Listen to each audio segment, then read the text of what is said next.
Hey folks, welcome back to Guitar Wishlist. My name is 3-Chord Dave, and today we're talking about the Gibson ES 345.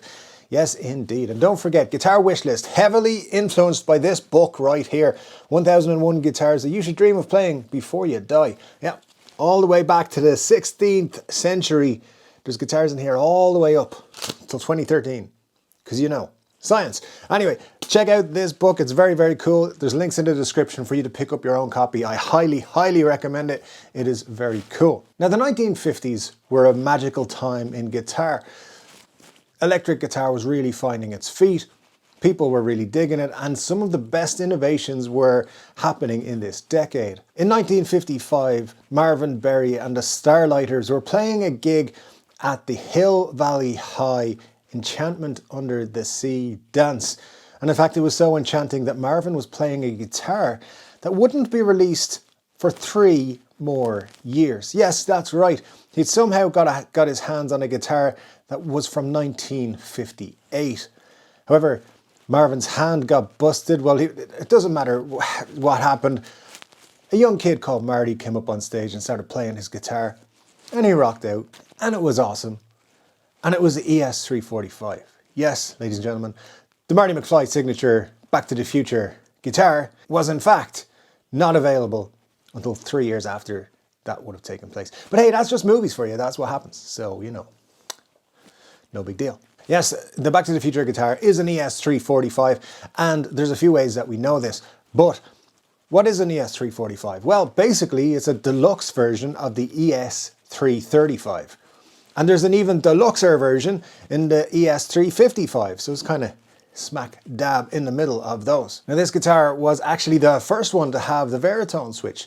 The stereo baritone switch originally appeared in the ES 345, and its creator, Walter Fuller, said of it, "It was actually a tone control circuit that removed certain frequencies from the pickups, and it could be any pickup." So that's how the inventor of the baritone switch described it. And it was the first guitar to have it was the 345. So that makes it very cool as well. And if you get one in cherry like this one, it's the Back to the Future guitar. I mean, that's pretty much why it's made it onto the list, to be quite honest with you.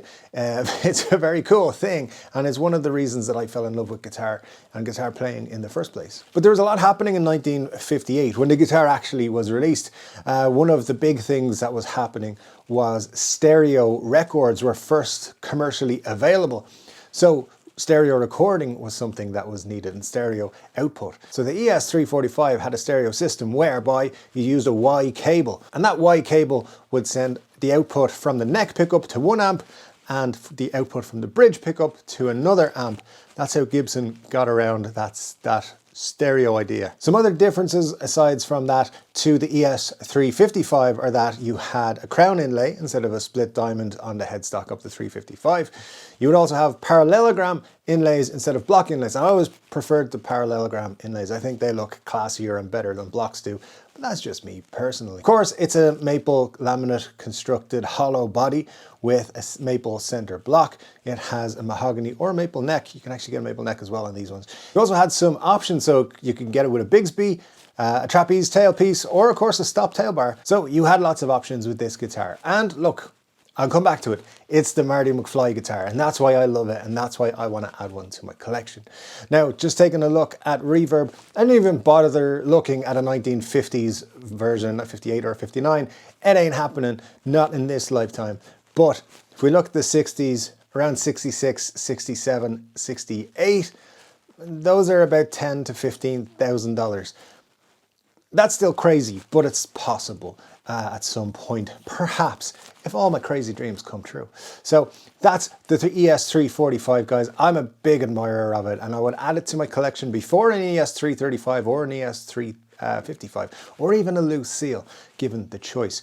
Let me know what you think of the ES 345. Let me know what you think of Marvin Berry and the Starlighters and Marty McFly and his signature guitar. Honestly, there are new versions of the ES 345. I think they're great guitars, and I would look to add one of those to my collection as well at some point. But it's one of these vintage ones that makes it just that little bit sweeter. So let me know what you think. I'll be back with another guitar wish list this time next week. But until then, take care, and I'll see you soon.